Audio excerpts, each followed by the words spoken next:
여러분, 예수님께서 하신 그런 업적을 이렇게 이제 생각해 보시다가 참 예수님은 희한하신 분이시다라는 그런 생각을 혹시 하신 적이 있으신가요? 얼마나 좀 이상할 때도 있고 그럴 때도 있지 않나 생각을 해봅니다. 참 희한한 일을 많이 하셨습니다. 길을 걸어가다가 과일이 나는 철이 아닌데도 과일이 없다고 나무를 저주하셔서 그 나무가 말라 비틀어지게 하셨고, 또 어떤 사람에게는 이적을 행하시고 그 사람에게는 이 사실을 아무에게도 알리지 말라라고 명하시기도 하셨습니다. 하나님의 의를 논하시고는 죄인들과 세리들과 또 함께 생활을 하셨고요. 또 비유로 말씀하셔서 듣는 이로 하여금 도대체 무슨 말인지 장차 알아듣지 못하도록 이렇게 하실 때도 있으셨습니다.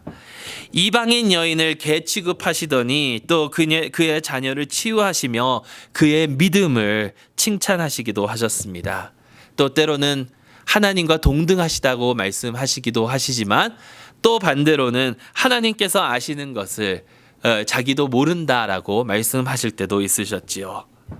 그리고 오늘 저희가 접한 이 본문, 갑자기 산 위에서 예수 그리스도의 얼굴과 옷이 하얗게 빛나는 그런 모습으로 변형이 되었더니 또 죽은 두 사람이 갑자기 나타나서 예수님과 함께 대화를 나누고요.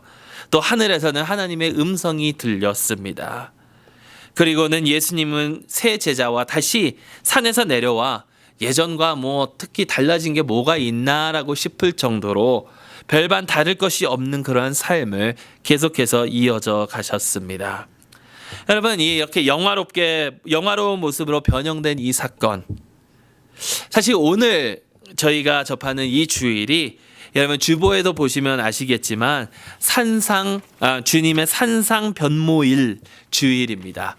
예수님께서 이렇게 산 위에서 변화되신 것을 기억하는 그러한 주일입니다. 참 이렇게 이상한 일들, 여러 가지 이해 못할 일들이 많이 예수님의 삶에서 일어났는데요. 자, 그렇다면 예수님께서 이렇게 영화로우신 모습으로 변형되는 이 사건은 과연 우리에게 어떤 의미가 있을까? 우리는 이 사건을 어떻게 이해해야 하느냐입니다. 첫째로 이 사건은요, 예수님의 신적 모습을 우리에게 보여주고 있습니다. 예수 그리스도께서는 바로 당신이 하나님의 아들이시자 하나님이신 것을 선포하셨는데 그것을 저에게 알려주고 있다라는 것입니다. 이미 제자들과 어느 시간 동안 사역을 많이 하신 분이 예수님이십니다. 그리고 그 제자들을 가르치시면서 제자들과 많은 시간을 예수님께서는 보내셨습니다. 그러면서 예수님께서 제자들에게 당신께서는 하나님이시고 하나님의 아들이심을 알려주기 시작했습니다. 오늘 저희가 본 이 본문이 마가복음 9장에 나와 있는 본문인데요. 이거와 연관되어 있는 마태복음 17장을 보면요. 그 17장에 이 변형되는 그 내용이 나오기 바로 직전에 마태복음 16장에 어떤 내용이 나오냐면 베드로가 예수 그리스도에 대하여 고백하는 그 내용이 나옵니다. 베드로가 이렇게 고백을 합니다. 주는 그리스도시요 살아계신 하나님의 아들이십니다. 여러분, 이 고백을 들으신 예수님께서 어떻게 하셨죠? 베드로를 칭찬하시고 또 베드로가 한 이 고백 위에, 그 믿음의 고백 위에 당신의 교회를 세우실 것이다 라고 말씀하셨습니다. 그리고 바로 다음에 이어지는 것이 오늘 저희가 접한 그 본문, 마태복음 17장에 나오는 마가복음 9장과 또 누가복음 9장에 나오는 그 본문인데요. 그 본문 가운데 베드로가 지금 고백한 그 고백, 주는 그리스도시요 살아계신 하나님의 아들이십니다라는 그 고백이 확실하고 사실임을 이 제자들 앞에서 보여주고 계시고 있다라는 것입니다.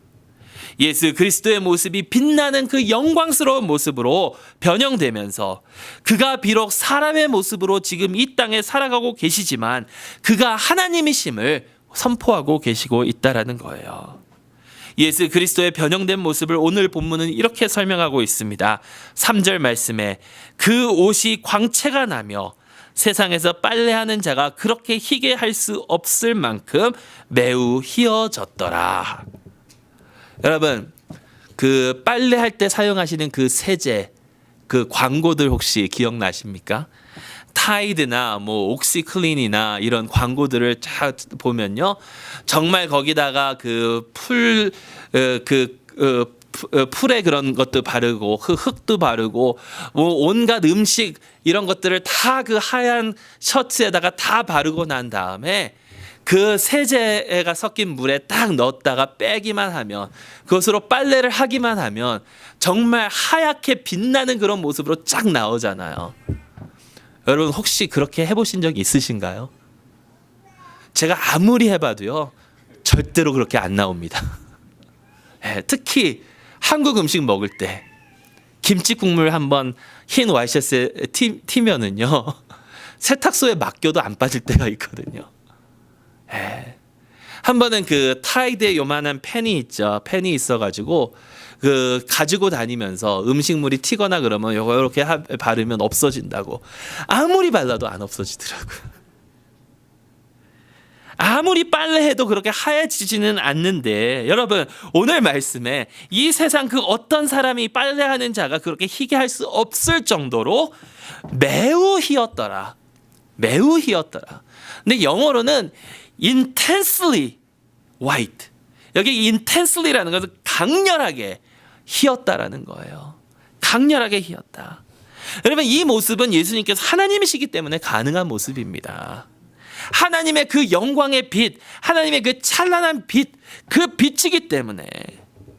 여러분 제가 전에 이 말씀을 들었는지 모르겠는데, 아는 친구가 여의도 광장에 어느 좀 날씨가 어둡고 우장창한 그런 날, 비가 내리기 바로 직전에 이렇게 여의도 광장을 간 적이 있대요. 그래서 여의도 광장에서 먹구름이 끼고 다 어둡고 이러는데 차에서 내려서 이제 조깅을 하려고 이제 산책을 하려고 딱 하는데 갑자기 왼쪽에서 빛이 나기 시작했다라고 그럽니다. 그래서 빛이 나는 쪽을 쫙 보니까 차에서 장동건이 내리더래요. 장동건이 딱 내리는데 다른 데는 다 시커먼데 거기만 하얗대요. 정말 빛이 나더래요. 정말 그랬을까? 걔 말로는 그러는데, 개인적으로 연예인들을 많이 봤거든요. 실물을. 근데 그렇게 빛나는 사람은 아직까지 뭐 보지는 못했어요. 물론 뭐 본 연예인이라 봐야 그 개성 있는 외모를 가진 잘생긴 외모가 아니라 개성 있는 외모들 있잖아요. 제 친구가 2002년도 월드컵 때 그 차인표를 그렇게 안 좋아하다가 실물을 보고 차인표한테 완전히 빠진 친구가 한 명 있거든요. 여자인데. 이렇게 생각을 해봅니다. 혹시 전지현 같은 그러한 사람을 봤어야 빛이 났었을까? 근데 여러분, 예수 그리스도의 모습은, 예수 그리스도의 그 빛나는 모습, 정말 빛이 나서 바라볼 수 없는 그러한 모습, 그 모습은 오직 그가 하나님이셨기 때문에 나타나는 그런 모습이셨습니다. 하나님의 그 찬란한 그 영광의 모습, 주는 그리스도시요 하나님의 아들입니다라는 그 고백을 했지만, 그 고백이 내가 정말 올바른 고백을 한 건지, 이것이 사실인지 아직도 조금 흔들리고 있는 그 제자들 앞에서 하나님이심을 확실하게 보여주고 계시고 있다라는 거예요. 여러분 이것이 왜 중요합니까? 왜 이 사실이 중요합니까? 이 사실이 중요한 이유는 바로 이것이 기독교와 다른 모든 종교들의 차이점이기 때문입니다. 여러분 기독교는 어떠한 믿음, 어디에 세워진 종교입니까? 주는 그리스도시요 살아계신 하나님의 아들이니다라는 그 고백에 예수님께서 당신의 교회를 세우시겠다라고 말씀하지 않으셨습니까? 그리고 이 고백이 명백한 사실임을 보여주시는 것입니다. 그래서 기독교는 다릅니다. 왜냐하면 하나님께서 직접 세우신 종교이기 때문이라는 것이죠. 여러분 다른 종교들은, 다른 모든 종교들은 인간이 세운 것입니다. 어떤 종교는 자신이 하나님의 계시를, 신의 계시를 받았다고 하고요. 또 어떤 종교는 내가 깊이 묵상하다 보니까 진리를 깨달아서 진리를 찾았기 때문에 그렇게 말하는 종교도 있습니다. 그런데요, 기독교는 어떠한 사람이 하나님의 계시를 받아서가 아니라, 어떠한 사람이 깊이 묵상해서가 아니라, 어떠한 사람이 어느 경지에 돌을 닦고 어느 경지에 이루어서가 아니라, 기독교는 하나님께서 직접 우리를 찾아오시고 우리와 관계를 맺어주셨다 라고 선포하고 있습니다. 여러분, 다른 종교는요, 영생으로, 그들이 말하는 천국으로, 낙원으로, 극락으로 이어질 그 길을 가르쳐 줄 수 있다라고 얘기하고 있습니다. 그리고 그 길을 걸으면서 당신이 진리를 찾을 수 있을 것이라고 얘기하고 있습니다. 그런데요, 기독교는 살아계신 하나님의 아들 예수 그리스도, 바로 우리 가운데 오셔서 거하셨던 그 예수 그리스도께서 이 땅에 오셔서 우리를 만나 주셨는데, 그분이 바로 길이요, 그분이 바로 진리요, 그분이 바로 생명이시라고 말씀하고 있다는 것입니다. 길을 찾아서 그 길을 걷다 보면 신에게 갈 수 있습니다가 아니라, 우리 곁으로 오신 예수 그리스도를 만나면 그가 바로 길이요, 그가 바로 진리요, 그가 바로 생명이시다라는 것입니다. 여러분, 바로 이것이 복음이고 좋은 소식이다라는 것이죠. 예수 그리스도께서 길이시고 예수 그리스도께서 진리이시고 생명이신데, 우리는 단순히 예수 그리스도를 믿고 영접하기만 하면 된다라는 것입니다. 노력해봐. 올바르게 좀 살려고 해봐. 선을 행하면서 살아봐. 율법을 지키고 의롭게 살아봐. 그러면 내가 받아줄게. 아니요. 이 세상에서 내가 올바르게 살지 못했더라도, 내가 의롭게 살지 못했더라도 내가 너를 만나주고 내가 너를 받아줄게라고 하나님께서 선포하시는 것이 바로 복음의 핵심이다라는 것이죠. 이것이 바로 하나님의 사랑입니다. 그리고 이 사랑, 이 구원의 계획은 하나님께서 이미 태초 전부터 계획하고 계셨다라는 것입니다. 하나님께서는 우리를 이미 먼저 찾아오시기로 작정하셨다라는 것이죠. 지금 소개되는 내용은 너무나도 잘 아시는 것이라서 길게 설명드리지는 않겠습니다. 근데 오늘 예수님께서 변형되시는 그 장소에 모세와 엘리야가 나타났습니다. 무슨 의미입니까? 모세와 엘리야. 율법과 선지자를 뜻하고 있지 않습니까? 여러분, 모세는 이스라엘에게 율법을 전해준 자이고 엘리야는 선지자들의 대표입니다. 율법과 선지자. 여러분, 신약 성경에서 율법과 선지자 하면요, 그것은 구약을 뜻하고 있습니다. 즉, 이 변화산에서 모세와 엘리야가 나타난 것, 예수 그리스도와 함께 대화를 나누고 있다는 것은 예수 그리스도께서 구약에 있는 모든 계시를 다 이루시는 분이시다라는 것을 증명하고 있다는 것이죠. 창세기로부터 말라기까지 모든 구약의 메시지, 초점은 바로 우리 예수 그리스도에 있고, 또 예수님께서는 구약의 하나님의 말씀을 온전히 이루신 분이시다라는 것입니다. 여러분, 구약을 생각을 하면 저는 이렇게 풀이하고 싶습니다. 하나님의 그 의로우심과 거룩하심에 하신 성품을 잘 나타내고, 또 하나님의 그 백성으로서 우리가 어떻게 살아가야 하는지, 근데 그것을 예수 그리스도께서 이루어 주셨다라는 거예요. 다시 설명을 드리겠습니다. 몇 주 전에 수요일에서 아마 그런 수요 성경 공부 때 나눈 것 같은데, 여러분, 제가 좋아하던 찬양곡이 있어요. 힐성 유나이티드의 찬양곡인데 바로 Second Chance라는 그런 찬양곡입니다. 가사를 제가 직접 번역해서 이런 가사입니다. 당신께서 나를 부르시고 당신의 손이 나를 향했을 때에 나의 삶을 회복시켰네. 나는 구속되었네. 당신이 나의 삶에 들어오신 그 순간부터. 놀라운 은혜 그리스도께서 그날 내게 주셨네. 나의 삶이 변했네. 나의 어깨로부터 죄의 무게가 사라졌네. 여러분, 사실 여기까지는 이 노래가 처음엔 굉장히 좋아했는데 계속해서 이 노래를 듣고 기억하다 생각하고 이러다 보니까 굉장히 잘못된 노래라는 것을 사실 깨달았거든요. 근데 여기까지는 문제가 없습니다. 하나님께서 나를 부르시고 하나님의 손이 나를 향해서 내가 구속되고, 또 하나님께서 은혜를 주셔서 나의 삶이 변하고 내 어깨에서부터 죄의 무게들이 다 사라지는 그것은 사실 잘못된 것이 없습니다. 근데 바로 그 다음 대목이 뭐냐면, 그래서 나의 모든 것을 가지고 당신의 손을 잡으려 하네. 변화를 소망하면서 두 번째 기회를 얻은 내가. 두 번째 기회. Second chance. 여러분, 우리가 언제 예수 그리스도 안에서 두 번째 기회를 얻었습니까? 만약 예수님께서 우리의 죄를 용서해 주시고요, 우리를 깨끗하게 씻어 주시고요. 그리고 우리에게 두 번째 기회를 주셨으면 그거는 복음이 아닙니다. 예수님께서 다만 우리의 죄를 용서해 주시고 두 번째 기회를 주셨으면 그건 복음이 아니에요. 우리의 죄를 용서해 주시고 자 이제 처음부터 다시 시작해서 다시 한번 잘 살아봐 라고 하시면 그건 절대로 우리에게 좋은 소식이 아닙니다. 왜냐하면 저는 저를 잘 알거든요. 똑같이 죄를 지을 거거든요. 내가 똑같은 죄를 다시 지을 것이기 때문에 두 번째 찬스는 복음이 아니에요. 예수님께서는 우리에게 두 번째 기회를 주신 것이 아니라 예수님께서는 그분께서 이루어 주신 그 의의를 우리에게 선물로 주셨다라는 겁니다.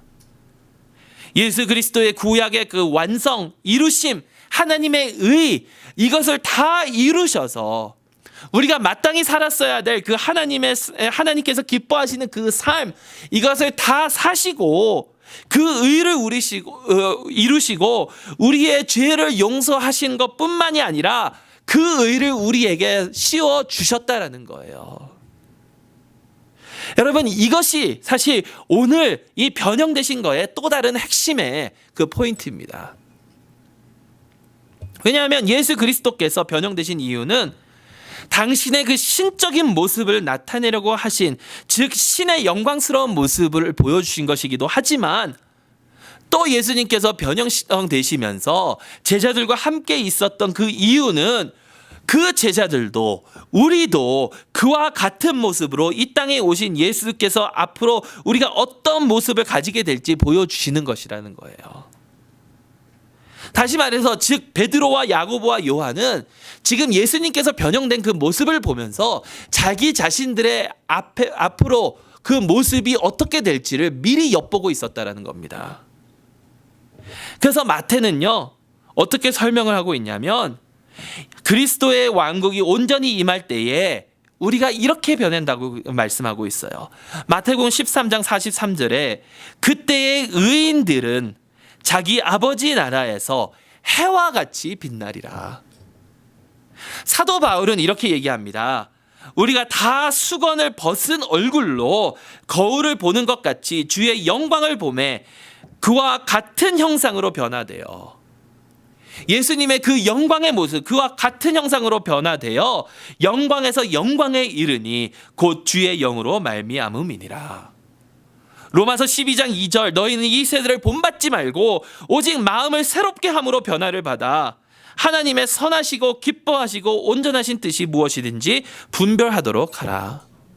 여러분, 여기서 말씀하고 있는, 고린도서에서 말씀하고 있는 변화하여, 또 로마서에서 말씀하고 있는 변화를 받아, 이것이 오늘 예수 그리스도의 모습이 변형됐다는 것과 똑같은 단어를 사용하고 있다는 거예요. 바로 이것이 예수 그리스도 안에 있는 자들의 모습입니다.